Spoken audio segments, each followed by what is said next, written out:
Hello નમસ્કાર મિત્રો, દરેકનું હાર્દિક સ્વાગત છે મિત્રો. ધોરણ 6 વિષય ઇંગ્લિશ મિત્રો, નવી બુક પ્રમાણે આપણે યુનિટ નંબર 7 બીએ ચેમ્પિયન, જેની અંદર મિત્રો આપણે લિસનિંગ જોવાના છીએ. સંપૂર્ણ સોલ્યુશન અનોખી રીતે તમને આપીશું. તે પહેલા ચેનલમાં નવા છો તો મિત્રો ફટાફટ ચેનલને સબસ્ક્રાઇબ કરી દેશો. તો મિત્રો શરૂઆતની અંદર આપણને પ્રથમ પેજની અંદર આપણને કહ્યું છે કે થોડું સંઘકાર્ય કરવાનું છે. ટીમ વર્ક કઈ રીતના તમે કરશો તો તમને શું શું ફાયદો થશે, એ રીતે થોડા આપણને ઇંગ્લિશમાં સેન્ટેન્સ આપ્યા છે. મિત્રો તેનું ગુજરાતી ભાષાંતર કરીશું. ઉપરાંત આ વિડીયોમાં તમારે જે પણ લખવાનું થતું હશે એ પણ કરીશું. આની નીચે એક સરસ મજાની મેજર ધ્યાનચંદની જે સ્ટોરી છે, સરસ મજાની તેને સાંભળીશું, આનંદ માણીશું અને સમજીશું. તો ચાલો મિત્રો શરૂ કરીએ. તો મિત્રો સૌપ્રથમ કહ્યું છે ટીમ વર્ક, જેની અંદર આપણે સંઘકાર્ય કરવાનું છે. તેની અંદર સૌપ્રથમ છે together we can make hour dream work, એટલે કે આપણે સાથે મળીને આપણું સ્વપ્ન સાકાર કરી શકીએ. Then we'll share the joy of what we've done. તો આપણે જે મેળવ્યો છે તેનો આનંદ વહેંચીશું. ટીમ વર્ક એવરીવન, સંઘકાર્ય દરેક જણ. It's fun to shoot the basketball through the hoop. હૂપમાં બાસ્કેટબોલ ફેંકવાની મજા છે. મિત્રો આ સાથે જો તમે ગુજરાતીનો આ રીતે મેં જે અનુવાદ કરાવ્યો છે એ રીતે તમે જો કરતા જશો તો તમને સરસ મજાની મજા પણ આવશે અને ઇંગ્લિશની અંદર સારી એવી ફાવટ પણ આવી જશે. But if nobody passes then nobody shoots, પણ જો કોઈ આપે નહીં તો કોઈ ફેંકે નહીં. And the relay race just can go on, અને રિલે રેસ આગળ વધી જ ન શકે. If nobody wants to pass the baton, જો કોઈ દંડ આપે આગળ આપે નહીં. We're the parts that make up the whole, આપણે અખિલ એટલે કે સંઘના અંશો છીએ. And we've got our eyes on a common goal, અને આપણી દ્રષ્ટિ એક સહિયારા લક્ષ્ય પર છે. Sometime it can be a big plus, ક્યારેક ઘણો મોટો લાભ થાય છે. When you are on become an us, જ્યારે તું અથવા હું ને બદલે આપણે હોઈએ. એટલે મિત્રો કહેવાની અંદર આપણને જે અહીં આપણે સંપૂર્ણ શીખ્યા એનો ફક્ત એક જ ભાવાર્થ એટલે કે આપણને જે મળે છે તે એ જ કહેવા માગીએ છીએ કે આપણે સંઘની અંદર, જોડીની અંદર, સમૂહની અંદર કાર્ય કરવાનું છે. તે જ આપણને અહીંથી શીખ મળે છે. ત્યારબાદ તેની નીચે મિત્રો તમને બે ખાલી જગ્યા આપીએ છે. તેની અંદર આપણને પૂછ્યું છે listen the game mention in the poem. તો તેની અંદર બાસ્કેટબોલ અને રિલે રેસ તમે લખી લેશો. ત્યારબાદ મિત્રો આગળ છે listen to the story. Major Dhyan Chand the hockey wizard. Major Dhyan Chand મિત્રો આ એવો માણસ હતો જેને હોકીના જાદુગર કહેવામાં આવતા હતા. ચાલો તેના વિશે સંપૂર્ણ કથાનક સાંભળીએ અને સમજીએ કે માણસનું વ્યક્તિત્વ કેવું હતું, એની પર્સનાલિટી કેવી હતી, સંપૂર્ણ માહિતી સાથે. અને મિત્રો ખાસ વિડીયોને લાઇક કરવાનું ના ભૂલશો. અહીં તમને તમારી બુકના પહેલા પેજથી લઈને છેલ્લા પેજ સુધીનું સોલ્યુશન મળી જશે. જોઈએ છીએ. Dhyan Chand is called the hockey wizard of India. His winning and patriotic spirit are always remembered. ધ્યાનચંદને ભારતના હોકીના જાદુગર કહે છે. તેમની જીતવાની અને દેશભક્તિની ભાવના હંમેશા યાદ કરવામાં આવે છે.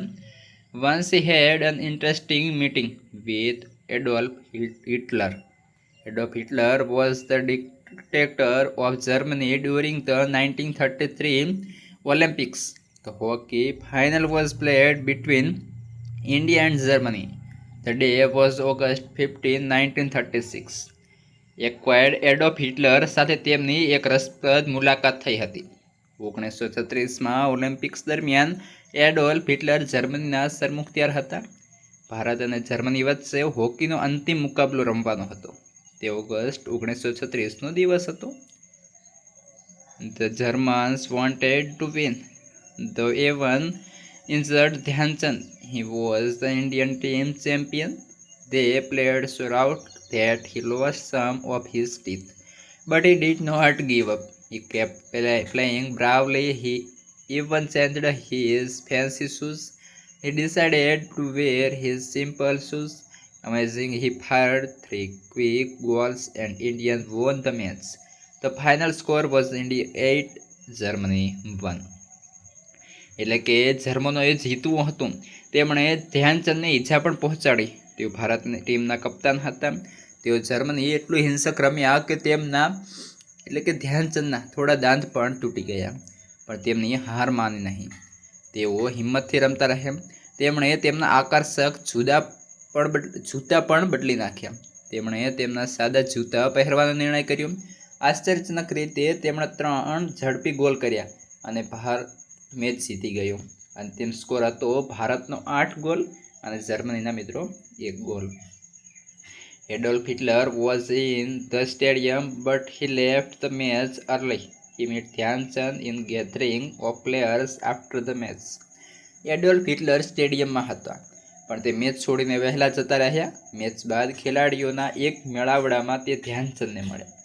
Dhyan Chand talked about his meeting. Hitler said, "You are a great player, but your country doesn't value you. Come and play for Germany. I will give you a high position in my army also."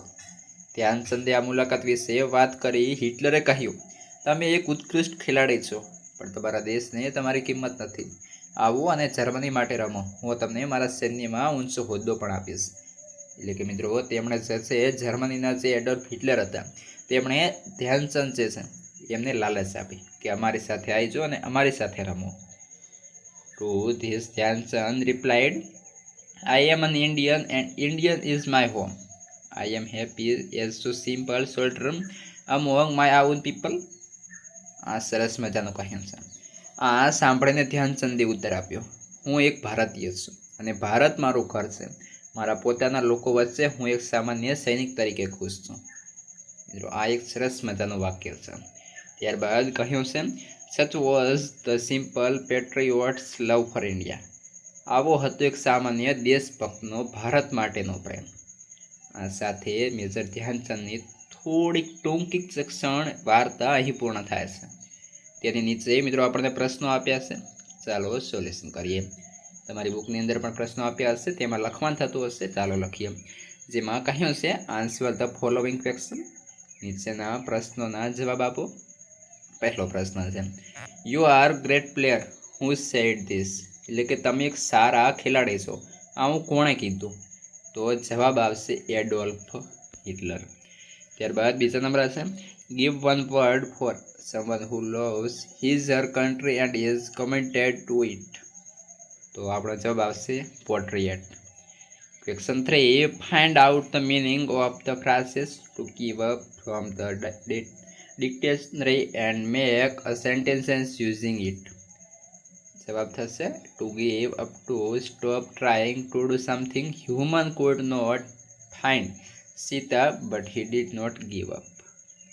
પ્રશ્ન 4, "imagine if you meet Dhyan Chand what will you ask?" એટલે કે તમે એવો imagine કરો કે તમે major ધ્યાનચંદને મળ્યા છો, તમે એમને શું પૂછશો?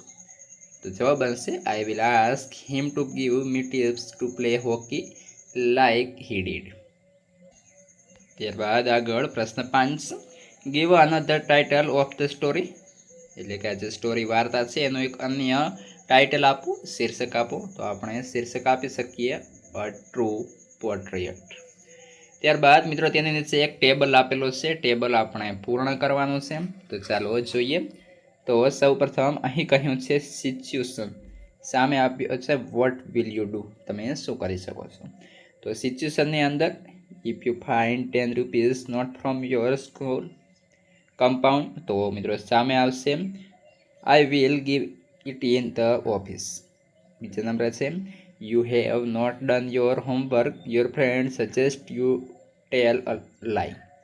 તો સામે આવશે I will not tail a લાઈ, I will tell the teacher the truth.